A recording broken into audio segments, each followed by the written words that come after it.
রান্না করব বলুন তো? অনেক বেলা হয়ে গেল, রান্না চড়িয়ে দিই। মা, আমার তো বয়স হয়েছে, এখন আমার কাছে শোনার কি দরকার? তোরা নিজে নিজেই আজ থেকে সব সিদ্ধান্ত নিবি, কি করবি না করবি। এ কেমন কথা বলছেন মা? আপনি যতদিন আছেন ততদিন আপনি আমাদের অভিভাবক, আপনি বাড়ির সব সিদ্ধান্ত নেবেন। না রে মা, আমার বয়স শেষ, এখন তোদের সংসারের দায়িত্ব তোদেরই নিতে হবে। আচ্ছা মা, তাহলে আমি আজ খিচুড়ি রান্না করি। আচ্ছা ঠিক আছে মা, সাথে শুকনা মরিচ ভর্তা করিস। ঠিক আছে মা, তাই করব।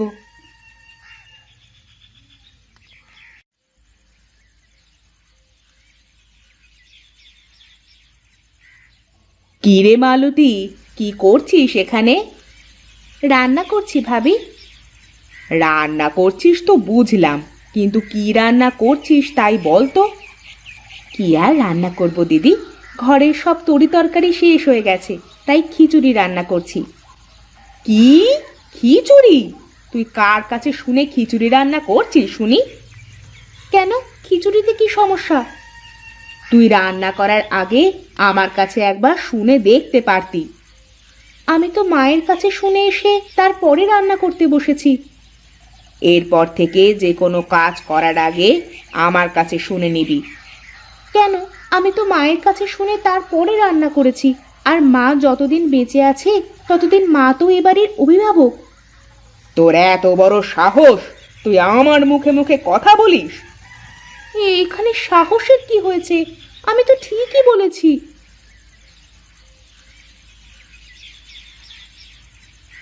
কি ব্যাপার? কি এত ঝগড়াঝাটি কেন এখানে? দেখো না, আমি মায়ের কাছে শুনে রান্না চাপিয়েছি, আর ভাবি আমাকে বলছে যে তার কাছে শুনে রান্না করতে।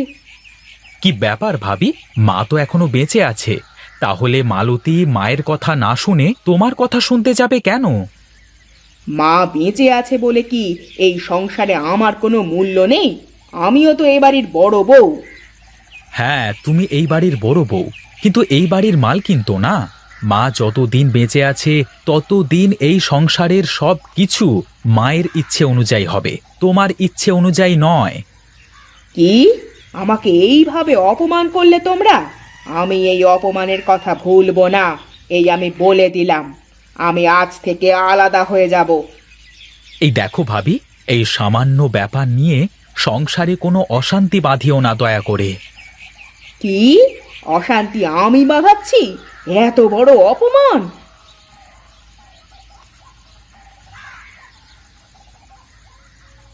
দেখেছো ভাবির ব্যবহার, দেখেছো? প্রতিদিন আমার সাথে এইরকম ব্যবহার করে ভাবি। বাদ দাও তো ভাবির কথা, সে তো অমনি। আমার খুব ক্ষুধা পেয়েছে, আমাকে খেতে দাও। আচ্ছা ঠিক আছে, তুমি ঘরে গিয়ে বসো, আমি খাবার নিয়ে আসছি।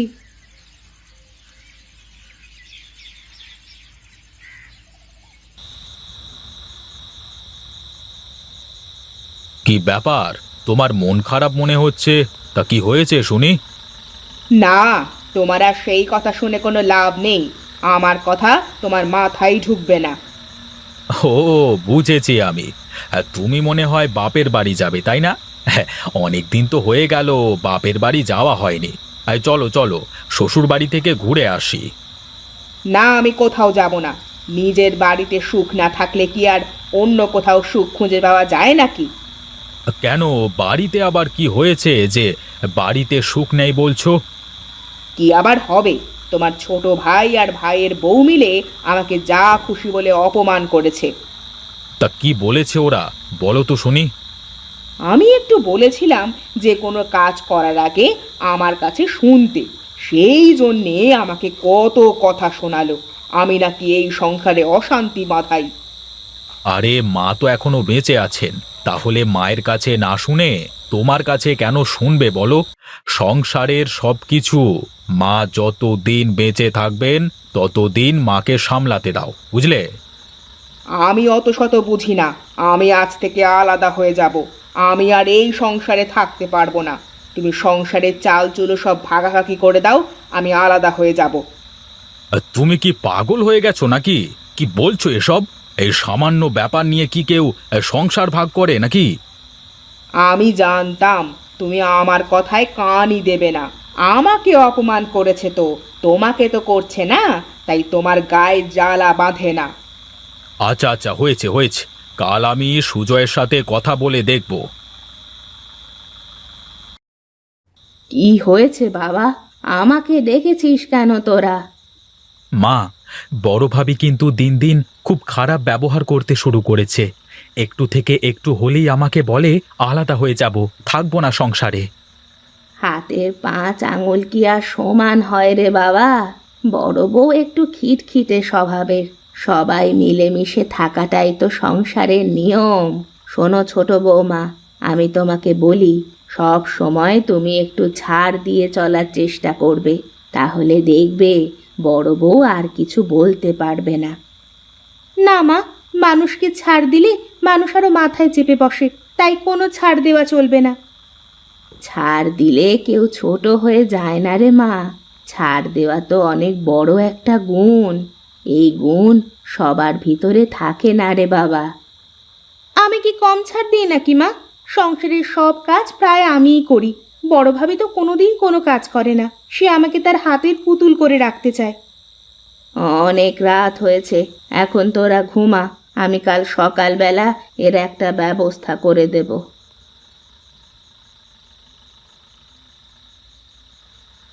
আজ অনেক দিন হয়ে গেল মেয়েটাকে দেখি না। মেয়েটাও অনেক দিন আমাদের বাড়িতে আসে না। মেয়েটাকে দেখতে বড় ইচ্ছে করছে গো। হ্যাঁ, সে তো আমারও করছে গো, কিন্তু মেয়েটা একদিন আসলে তো হতো। আমরা তো অনেক দিন হয়ে গেল মেয়েটার বাড়িতেও যাই না। চলো না, মেয়েটার বাড়ি থেকে একদিন ঘুরে আসি। তা তুমি মন্দ বলনি, একটু যাওয়া আসা না থাকলে আতিতেও তা থাকে না। আর চলো, কাল বিকেল বেলায় যাই, মেয়েটার বাড়ি থেকে ঘুরে আসি। ঠিক আছে, তাই হোক, চলো কাল যাই। ঠিক আছে, কালকে আমি হাট থেকে বড় দেখে একটা কাতলা আর কিছু মিষ্টি কিনে নিয়ে আসবো। আচ্ছা ঠিক আছে, তাই হোক। এখন ঘুমাও, অনেক রাত হয়ে গেছে। হ্যাঁ, চলো চলো ঘুমাই।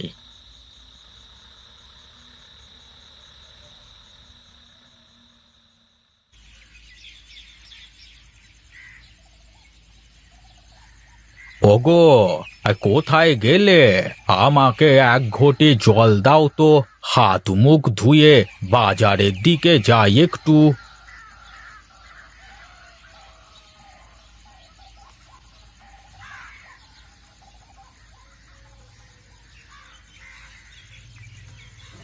গিন্নি, বাজারের ব্যাগটা দাও তো দেখি, বাজার থেকে ঘুরে আসি।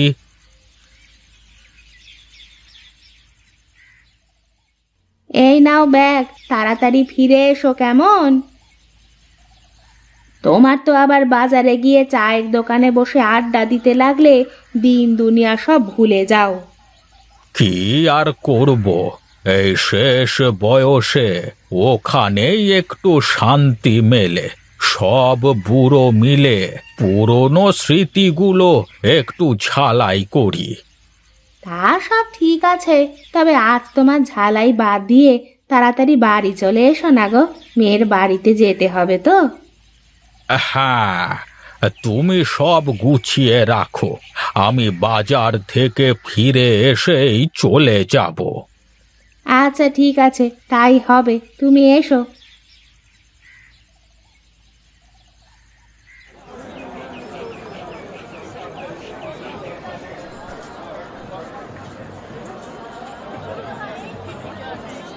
আরে হরিহর কাকা, কি মাছ দেবো আপনাকে? দে দে, বড় দেখে আমাকে একটা কাতলা মাছ দে দেখি। মেয়ের বাড়িতে যেতে হবে, বুঝলি তো।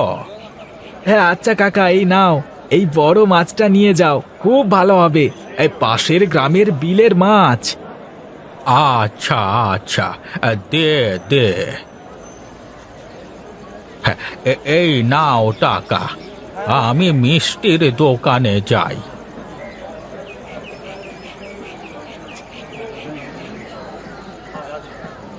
এই ভোলা, আমাকে ভালো দেখে কেজি 5 মাছ দে দেখি। হে, এই এত মিষ্টি দিয়ে কি হবে গো হরিহর কাকা? কোথাও যাবে নাকি? হ্যাঁ রে, আমি একটু মেয়ের বাড়িতে বেড়াতে যাব। আচ্ছা আচ্ছা, ঠিক আছে, দাঁড়াও, আমি ভালো দেখে ছানার মিষ্টি দিচ্ছি। আজ সকালবেলায় বানিয়েছি। এই নাও টাকা।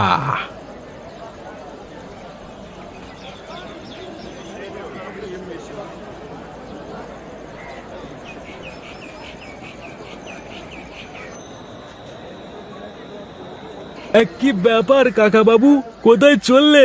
বাড়ি যাবে নাকি? হ্যাঁ রে গণেশ, হ্যাঁ ভালোই হয়েছে তোর সাথে দেখা হয়ে।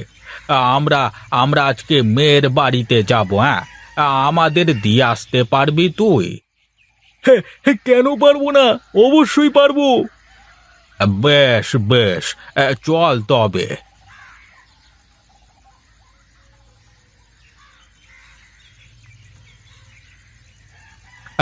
তুই এই জায়গায় দাঁড়া, আমি আসছি তোর কাকিকে ডেকে নিয়ে। কোথায় গো? গাড়ি চলে এসেছে, তাড়াতাড়ি চলে এসো।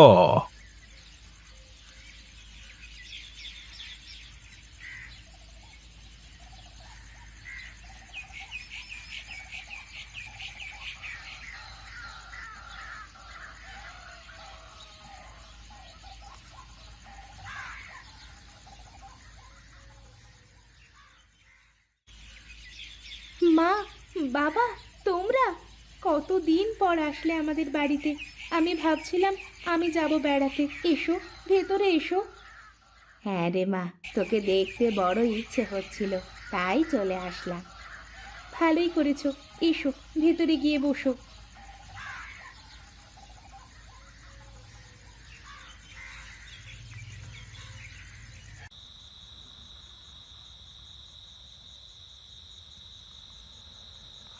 জানেন বেয়ান, আপনার মেয়েটা একদম খেতে চায় না, আর ভালো মন্দ খেতেই চায় না। বাপের বাড়ি থেকে ভালো মন্দ না খেলে কি আর খাওয়া যায়? সারা জীবন ঘাস পাতা খেয়ে এসেছে বাপের বাড়ি থেকে, এখন কি করে ভালো মন্দ খাবে? হ্যাঁ, এইবার কিন্তু বেশি বলে ফেলছো তুমি ভাবি। আমাকে অপমান করলে আমি কিছু বলতাম না, কিন্তু তুমি আমার মা বাবাকে কি করে অপমান করতে পারো? আমি খেলে এখানে সব খাবার খেয়ে ফেলতে পারি, কিন্তু তোমার মতন চোখ বুজে আমি খেতে পারি না গো। খেতে পারলে তো খাবি। ঠিক আছে, তাহলে এসো, দেখি কে বেশি খেতে পারে। ঠিক আছে, আজ যদি আমি বেশি খেতে পারি তাহলে আজ থেকে তুই আমার কথা মতো চলবি, বুঝলি? আর যদি আমি জিতি তাহলে তুমি আমার কথা মতো চলবে। আচ্ছা ঠিক আছে, তাই হোক। তোরা কি লাগালি বলতো? থাম, তোরা থাম। ওদেরকে এই প্রতিযোগিতা করতে দিন বেয়ান, তাহলে দুই বউয়ের ঝগড়া যদি থামে।